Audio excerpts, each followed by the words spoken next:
off, we have got a truly international lineup for you tonight. From France, Oscar-winning star of The English Patient and Chocolat, Juliette Binoche is on the show, ladies and gentlemen. Yes. From Reading, England, creator and star of The Office and Extras, Ricky Gervais is here. From Bunny, Scotland, comedy giant Ronnie Corbett is on our show. And from the Emerald Isle, the brilliant Imelda is here. Hey! Oh. I tell you then, gentlemen, I am so glad we managed to prize Ronnie away from the golf course. I mean, he's always out playing a few holes. He really is. Yeah. That's it. I don't know. I'll be talking to Ronnie about his film career. Yeah, as well as being a comedy legend. He's appeared in lots of films, including the 1962 classic Operation Snatch. I'm not making it up. Of course, Operation Snatch didn't have a double meaning in those days, nor did Ronnie's previous film, Fun at St. Fanny's.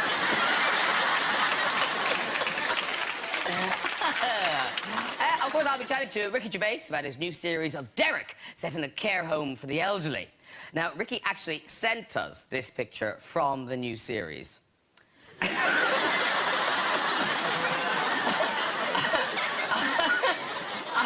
I believe that's what you call looking up old friends.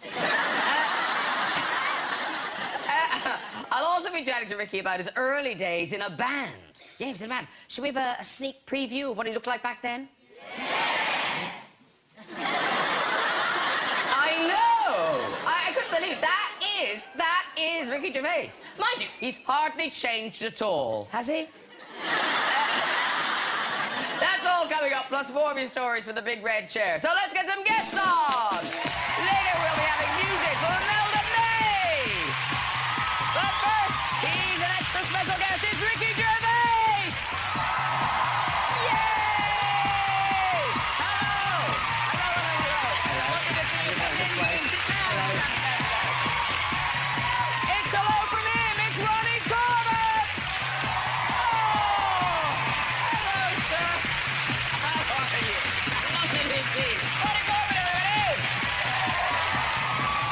And she's the French star of The English Patient. It's Juliette Binoche! Hey! Welcome back. Welcome back. Come sit down, too. Woo! Hey!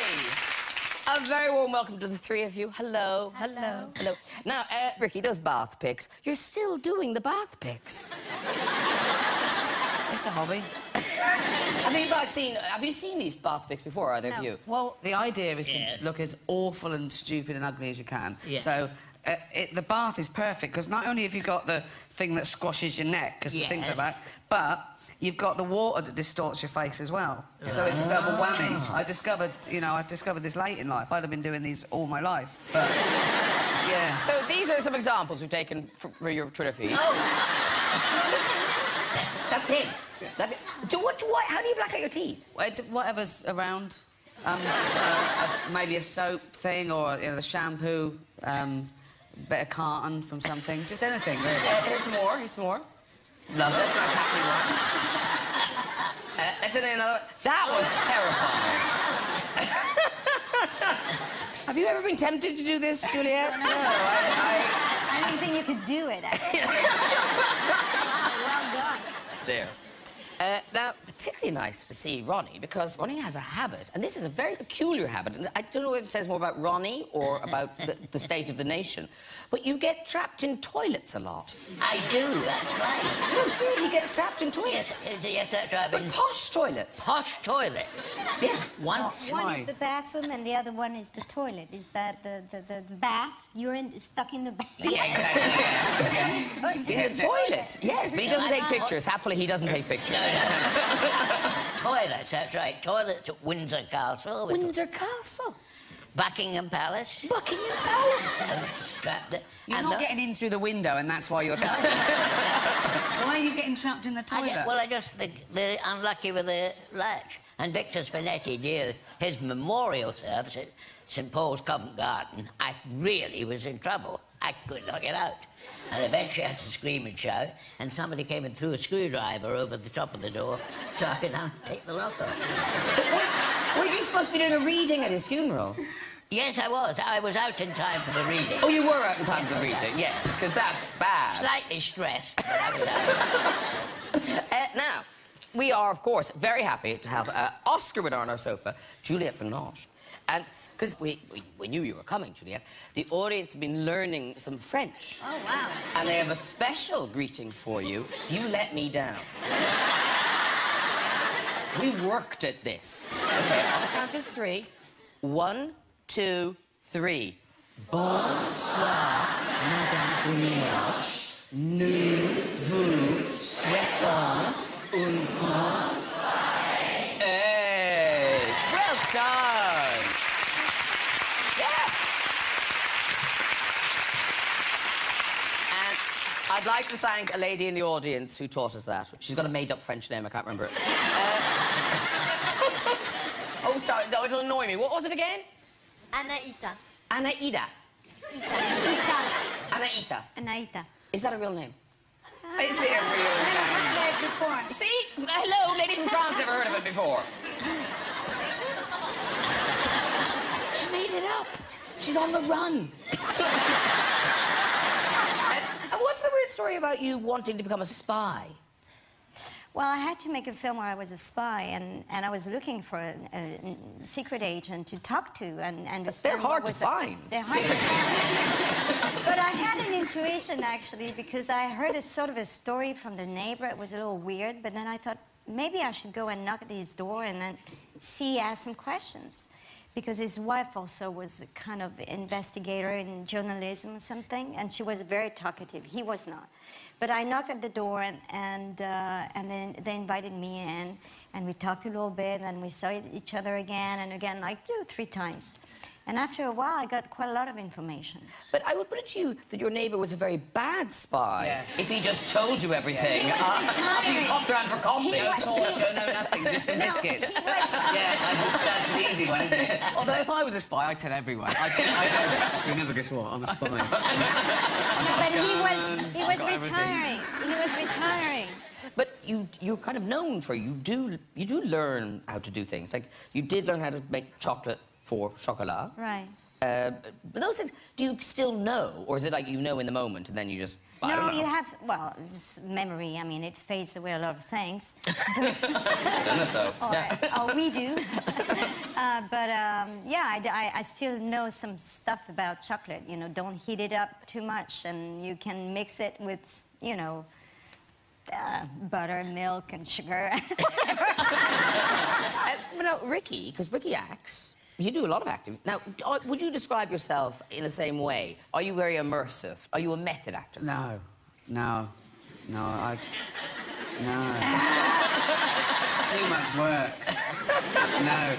Too much work. It's too much. All that. Oh no. I'll just. What's the character? It's me. Same hair, so I'm not in makeup very long. You get this hair. You get this accent. I'm from Reading. I write that in. I'm from Reading. One of the first things I had was there was a scene, and it was me sitting down, and the door had to go, and I had to get up and answer it. Okay. And I realised that takes all day. You're up and down all day. So now, if it's like you answer the door, I just change the line to "come in." So, because I know about directing now, I go, that'll take ages. I'm not doing that. That needs a wig. I'm not wearing a beard. So that's how I choose my roles. My ideal role would be, I think, a spaceman, because you're just floating around in the same thing. You can't, no makeup. You can just have a wee where you are. You don't need to go to the toilet. That would be my ideal role. Oh, how different then? How different the acting style of Ronnie Corbett? Because how many weeks of a fish-only diet did you go through before taking on the role of a sea lion in Fierce Creatures? This is unbelievable. I mean, it's like watching a documentary, isn't it, Juliette? I love the flippers. I love the glasses. I feel like there's no concession at all. I just accepted that. Yeah, well, some seals wear glasses. But in Operation Snatch, I haven't seen it. No, no. Well, I've Ever. Ever.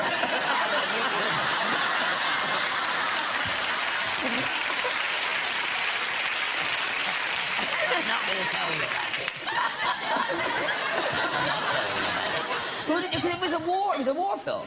No, it was, It wasn't a war film. Yes, it was. It was a war film. That's what I said. Yes.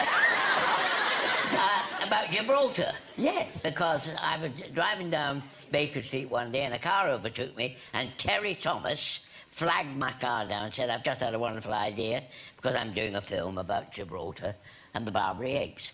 And would you somebody's guessed already. Barbary apes. Would you ring up the director, Robert Day, and go and see him, you see? And the theory was that in Gibraltar, if there was a sudden drop in the population of Barbary apes, the UK would lose control of Gibraltar during the war. So they had soldiers playing Barbary apes. Is that real? That is real, yeah. Why? Do you know the theory was that the Barbary ape population would... Oh, no, not the film, but this thing. So this is real? Yes. They had soldiers dressing up as Barbary apes? Yes. Diminutive soldiers. Slightly diminutive soldiers. Yeah, absolutely. Hello. And so I did that. That was my But first... hold on, wait a minute.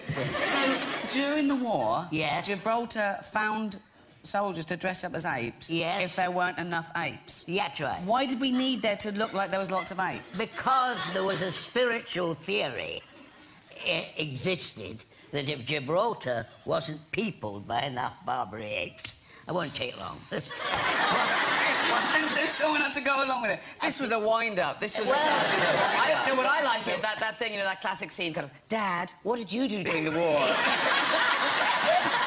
I don't know how to talk about it, son. I don't know how to talk about it. No, That's amazing. yeah. So you played a Barbary ape in that. But Yes, then there's and a soldier. And a soldier, of course. Yes, yes. But now there's an urban sort of myth that you are one of these apes in Stanley Kubrick's 2001. No, but funnily enough, he did ask to see me after I'd... He saw you in Gibraltar and thought, that's amazing. He saw me in Gibraltar. Who's that ape? That's not an ape, that's Mr. Corbett. that's not an ape, that's Mr. Corbett. Yeah. I like the cut of his chin. So that isn't one of you. You were not one of those. No, I wasn't. I Did you wasn't. turn it down? I turned it down, yes. It got too technical. Some acting studio, he could have done it. Is this all true, what just happened? You had to pretend to be there were people who pretended to be apes in the war. Yes. You did one of those in a film. Stanley Kubrick saw you and wanted you to be an ape in... Yes. No, actually, he saw me doing a little spot on Sunday night at the Palladium, and he said he would be ideal for one of my apes. Oh, he's good. He still got it. He still got it. It just happened there. Look at that. Look at that. Oh, my God. Throw a banana at him. That's amazing. Now, Juliette Binoche. The movie you're here to tell us about is brilliant. It's called 1,000 Times Good Night. It opens on the 2nd of May, and seriously, it's fantastic. So tell us the premise. You play a photographer, but not just a photographer. I play a war photographer. And the story is, you know, the dichotomy between the family and her passion being a war photographer. It's almost like an obsession. And when she comes back home, of course, there are a lot of conflicts because it's a dangerous places. And she's going to have a journey with her daughter, and who's 15 years old, and she's going to learn about what she does. And I mean, it brings a lot of, you know, big themes in life. And being a passionate mother is not an easy thing to do, especially when you're going to war zones and very difficult, dangerous places. So the film is really developing this subject.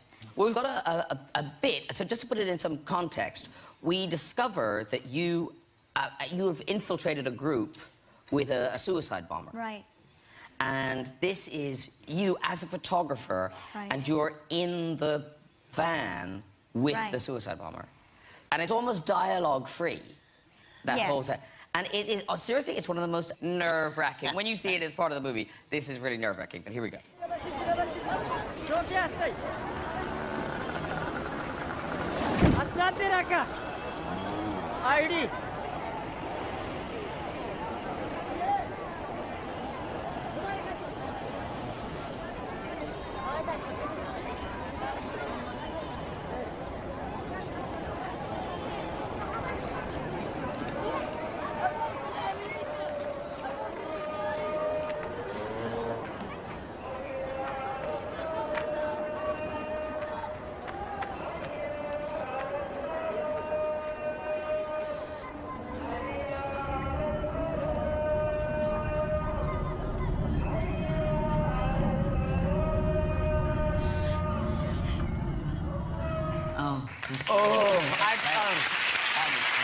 It's so good. And what's the link to Ireland? Is it just because that's the biggest contrast between where you are working and where you live? Right. So, yeah, we shot in Ireland. Can I just say, that's a lovely house. Where is that? It's outside of Dublin. It's lovely. I wonder, is it for sale? It's beautiful. Is it for sale? No, seriously, the film was worth seeing for the house. It's a lovely location. If you are selling, do, yeah. Now, where do you live, darling? Where do I live? In Switzerland or France?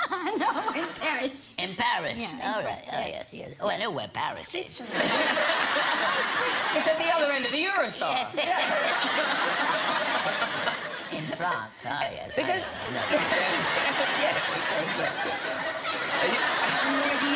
Don't give too much away. Could be a spy. You know that monkey you were talking to out there? Oh, dear. Because it's interesting, because people talk about, you know, humour travelling. I mean, The Office people made versions of it, or the original one was sold. There was actually a French version and a French-Canadian version as well. And was there anywhere they didn't find it funny? I don't know, because it went in its...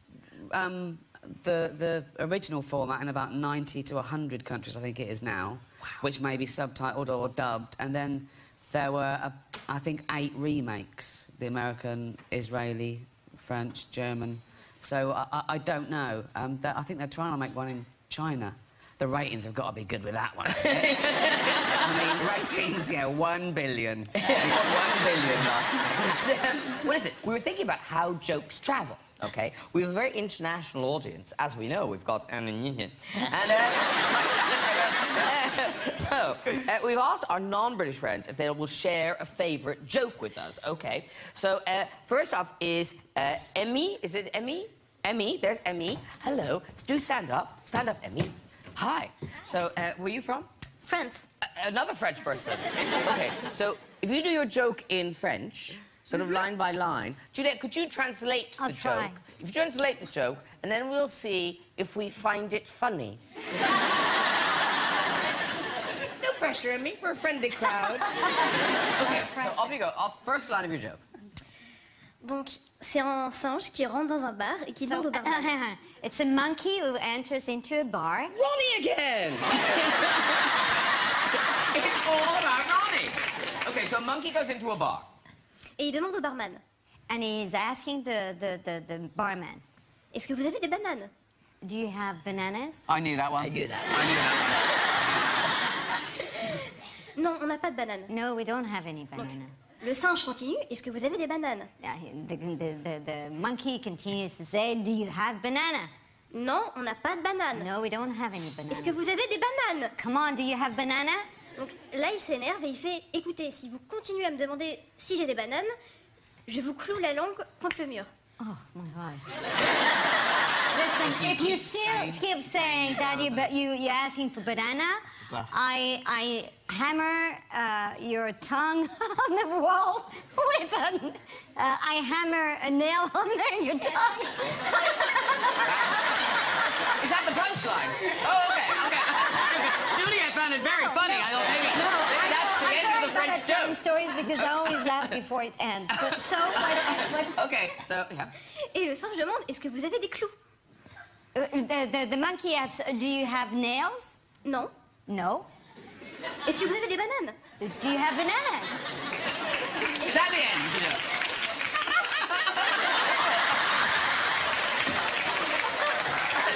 Merci, Amy. Well done, Amy. Very good. Okay, one more. We've got a lady from Colombia. Where's the lady from Colombia? Oh, there you are. Hello, stand up too. Hi. What's your name? Patricia. Or Patricia. Oh, Patricia. Patricia. Okay. So, do you want to... What, should we hear it? What language is this going to be? Spanish, Well, who can translate that? What language? Is it quick? Is it quick? I could make it quick. Well, tell it quickly in Spanish, and then we'll then tell it again in English. Speaks English. What? All right, just tell it in English. Then. Just tell it. Oh, you ruined it. Okay. Oh, sorry. Tell it in Spanish. Yeah, Ricky, you ruined it. Spanish. Tell it in Spanish, quick. Right. Dos amigos se encuentran después de mucho tiempo de no verse y empiezan a hablar del pasado y de los amigos, etcétera. Y uno le dice al otro, ¿has visto a alguien del pasado? Y dice, no, vi a María. Ah, María. ¿Quién es María? No, María... ¿Te acuerdas de María? ¿Te acuerdas de María? Una chica muy delgada, plana, no tenía tetas. Sí, me acuerdo. Pues la vi la semana pasada. ¿Y qué? ¿Está...? Así. ¿Se hizo cirugía cosmética en las tetas? No, artritis, una artritis horrible. All right. You're in English. Do you... I got the gist of it, but I don't know if I'm going to do it justice. A monkey with huge boobs going...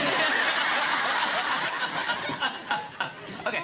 Well, tell us in English. Okay, two friends meet after a long time. They're old school friends, and they talk about the past. And have you seen this? Have you seen someone? He said, oh, yes, I saw Maria. Funnily enough, I saw Maria last week. Who is Maria? You remember Maria? She was very slim, very flat-chested. You remember? Not very pretty. Oh, yes, I remember her, yes. Well, I saw her, and she's looking like this. Wow, she had, breast enlargement. No, she's got terrible arthritis. Very good. Okay. Because they thought she was saying she's like this, i.e. she's got huge breasts. But they go, no, she's got terrible arthritis. I like translate the English. Hey, Ricky Gervais, Series 2 of Derek starts on Channel 4 on the 23rd of April, and then Netflix gets the whole thing on the 30th of May. Is that right? That's right, yeah, around the world, yeah. Now, you seem to get a genuine buzz out of making Derek and the reaction you get. Because I guess it's a very different reaction that you've never got for anything you've done before. No, with Derek, it's like genuine love, you know what I mean? Yeah, it's like really sweet, sincere people say what it means to them. So, it was quite shocking at first for everyone to be so lovely, yeah. And in terms of being well observed, because it does seem very well observed, apparently an awful lot of women in your family either do or have worked in care homes. Yeah, my mum, my sister-in-law, her kids, I think about 6 or 7, all the women folk. The men, not so much. No. But all the women folk, I've got like 35 years of anecdotes from either care homes, just old people or Alzheimer's homes. So, it was. I like to write about what I know. And obviously there's loads of old people in it. So what's the balance of kind of actors and just regular old people? Well, you can be an actor and an old person. You can be both. I hope to be one day. I hope to be old and an actor. No, some of them really are in care homes. Yeah, some of them in retirement homes. There's one in actors' retirement home. Brinsworth, of course. Yeah, she's in one in London. Oh, you know them all. I know them all. We've got one along the road from us that is just being refurbished. You do? And Anne and I went along a fortnight ago, say a few words and start the digging of the new area, Yes. And what, graves? Not already. No. That's a bit. A new building. Oh, give me a hug. Not long. Not long for you. Not first. And the manager of the home had said to the lady, oh, we've got little Ronnie coming with his wife. And oh, she said, I don't like him, I like the other one. So he sent her to Brighton for the day.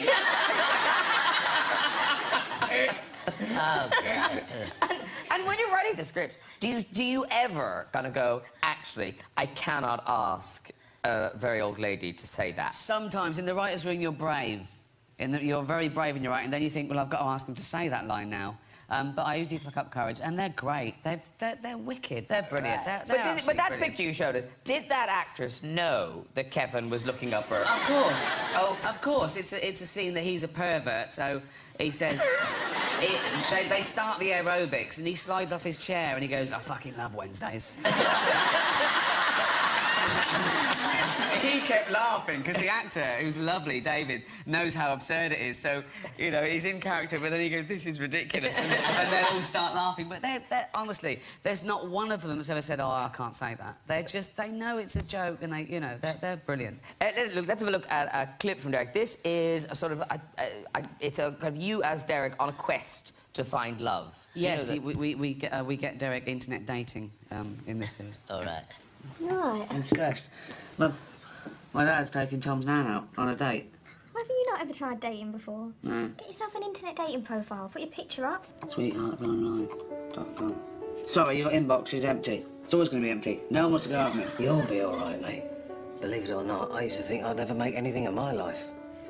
You got a date? What, off the website? Yeah. Should I book a restaurant? Yeah? Cuisse de grenouille. Yeah. The starter, it's frog's legs. Legs of a... What, a real frog? Sure. What about the frogs? What legs you took off? Are they disabled now? The frog is dead. I looked at Toad once. It's horrible.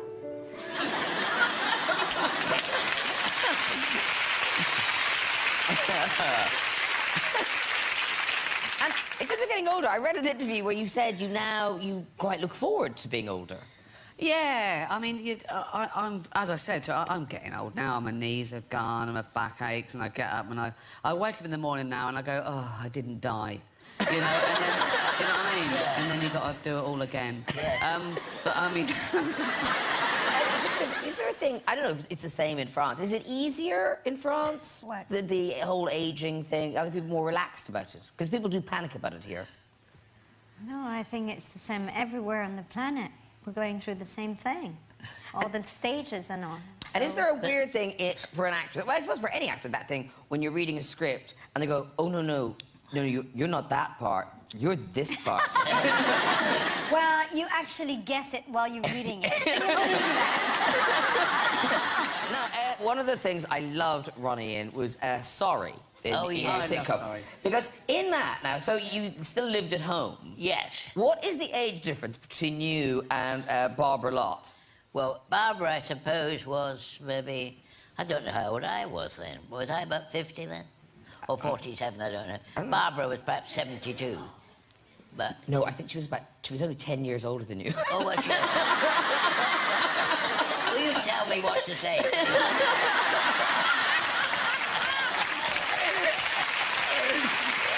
That was funny. That was like a barrister trying to catch you out. I put it to you, Mr. Corbett, that she was only 10 years old. Although nowadays, that's pretty accurate.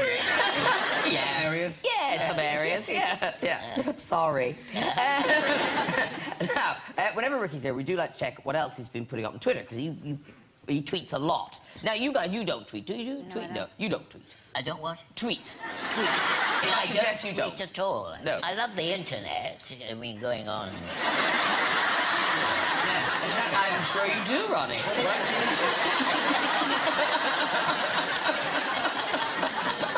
Men who like to be monkeys. .com.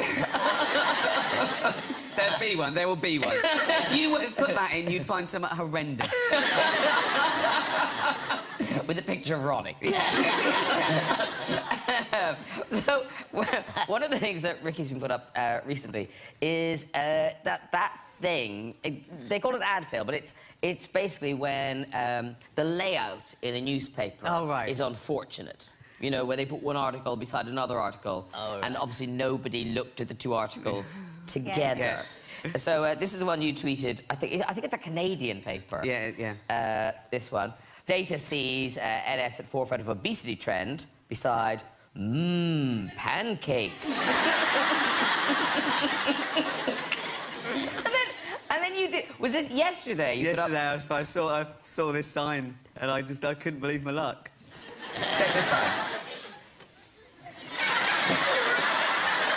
They were a little bit squashed. I think I said spacing is everything. I know something like, yeah, we can fit the ears in. It's fine, we can fit the ears in. It's a pub called the Wig and Pen. It's the Wig and Pen is open for business. Oh, I'd have put the ears on a different line. Sure. Yeah, but we found some more of these. So, you know, in magazines, the fold in the magazine, yes, thing, that can go wrong. Here's one. I don't think anyone's going to want to drink that milkshake.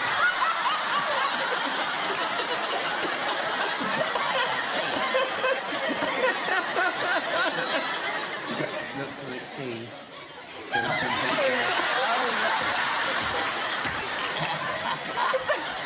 It's like Ricky Gervais is like the red button. Then on billboards, it can go wrong with billboards. So you're driving down the highway in America, and there's a nice big billboard saying, "Where's Daddy?" And as you drive on, you discover Spearmint Rhino Gentleman's Club.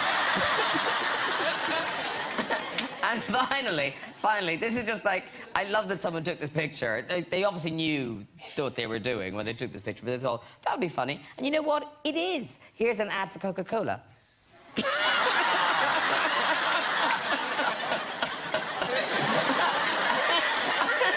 Well, not all the ad fails. Very good. Okay. Ladies and gentlemen, it's music time. I adore this lady, adore her. She's a huge star in her native Ireland and now making big inroads here and in the States. Singing her new single, It's Good to Be Alive. Please welcome Imelda May!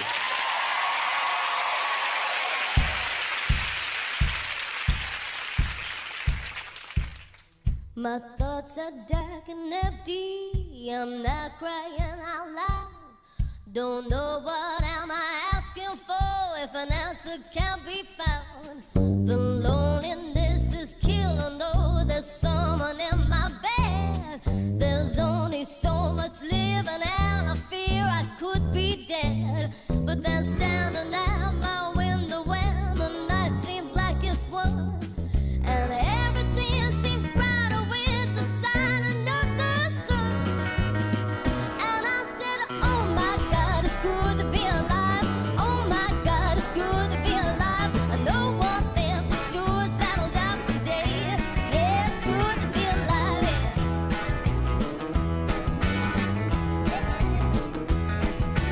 Lying in my bedroom, my eyes are wide awake.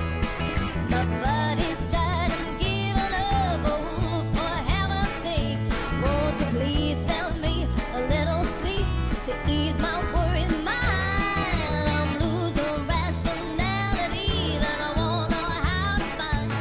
But then standing at my window when the night seems like it's won, and everything seems brighter with the sign of the sun. And I said, oh my God, it's good to be alive. Oh my God, it's good to be alive. I know one thing for sure is that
that just a happy thing? I love that. Oh, good. It's fantastic. Good. It's fantastic. That's the single, but it's from the album Tribal. Yeah, new album, just out.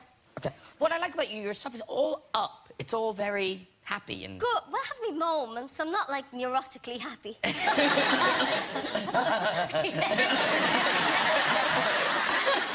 so I'll have me moments and then, yes, but mostly I like writing happy songs because it's great at the gigs when you're gigging it and you have to gig it for a few years.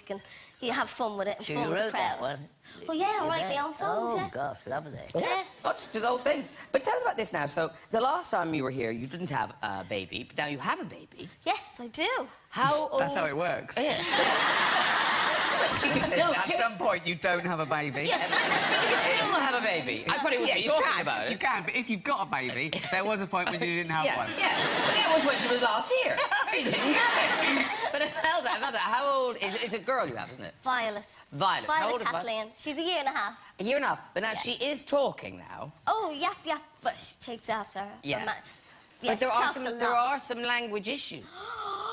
Oh, the A language issue. I said something once in front of her. Just once, and I thought, oh, she didn't notice that. And then we were walking along a hotel corridor, and I had her on my hip, and she's so pretty and gorgeous and sweet. And a guy was walking along with me, and I came along beside me and said, hi. And I said, hello. And he went, liking the hair. And I went, oh, thank you. Liking the outfits. Oh, yeah, thanks. And then he said, you're doing an Imelda May thing there. And I said, yeah, I get that. And, and just as we got to the lift, he said, are you getting on? And I said, oh, no, I'm waiting on the, no. And just before the doors closed, he was going, cute baby, you know.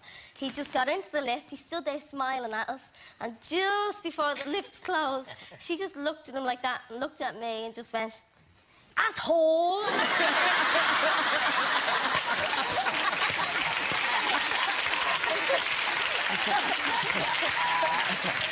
I was mortified, but quite proud. Is that wrong? She knew how to say it, and she recognised one. It was... And Imelda, you're gigging all the time, aren't you? Yeah, like mad. It's non-stop. It's great. Brilliant. Well, good luck with all the gigs, and just continued success to you. You deserve it all. Oh, thanks very much. Right, before we go tonight, just time for a story to in the red chair. Who's there? Hello. Hi. Oh, my God. We've never seen glamour like it on the red chair. What's your name? Julie. Julie. Lovely. Where are you from, Julie? I'm originally from South Korea. All right. Do you live in London now? Yes. All right. And what do you do here? I'm a law student. A law student. OK. Off you go with your story, Julie. So last summer, me and 5 of my girlfriends, we went on a girls' holiday to Alicante, and I got really constipated. Is it wrong? Yeah, no. Is it wrong? No, we're all thinking it. The idea, Juliette, is that they tell their best story. It's like either the most interesting or their funniest story in their whole lives. Right. And you didn't want to hear the rest of it. There was something about her and her girlfriend in Alicante that was just kind of irritating. Yeah, 5 of my girlfriends, like she's got hundreds. Yeah. I haven't got 5 friends. You know what I mean? So she had to go. And there was something, I don't know what it was. Now, I used to have a problem with this, because I just felt so sorry for them and I couldn't stand it. But now I quite like it. Oh, yeah, right. Because I think they sort of want it as well, don't they, really? Yeah. It's a disappointment if you don't get flipped back on the chair, isn't it? Yeah, that's what he says.